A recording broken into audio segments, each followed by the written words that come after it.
মেয়াদোত্তীর্ণ biscuit আর রেস্তোরাঁর ফেলে দেওয়া এঁটো খাবার দিয়ে বিলিয়ন ডলারের ব্যবসা করছে চীন।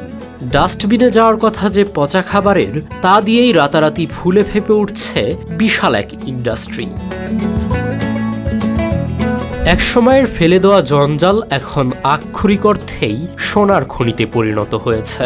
ডাস্টবিনের আবর্জনাকে সম্পদে রূপান্তরের এই অভিনব প্রক্রিয়াটি সার্কুলার বায়ো ইকোনমি বা খাদ্যবর্জ্য পুনর্ব্যবহার শিল্প হিসেবে আত্মপ্রকাশ করেছে।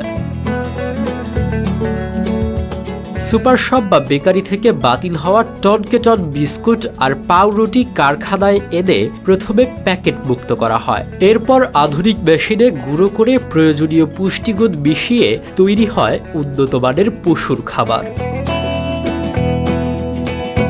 আমাদের ভিডিওগুলো সিলেট থেকে দেখছেন আমিনুর রহমান ইমন, চাঁদপুর থেকে দেখছেন মোহাম্মদ জিরোম্যান, ভারতের পশ্চিমবঙ্গ থেকে দেখছেন আসকাম ফারুক, ইমদাদুল হাসান দেখছেন নরসিংদী থেকে এবং বরগুনা থেকে দেখছেন মোহাম্মদ শাওন ইসলাম জয়। আপনি কোথা থেকে দেখছেন তা জানিয়ে দিন কমেন্ট বক্সে।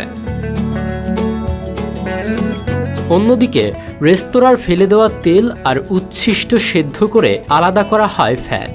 একসময় এই উচ্ছিষ্ট তেল পরিশোধিত হয়ে গটার অয়েল বা নর্দমার তেল হিসেবে রান্নার কাজে ফিরে আসলেও এখন তা থেকে তৈরি হচ্ছে পরিবেশবান্ধব বায়োডিজেল এবং বিমানের জ্বালানি।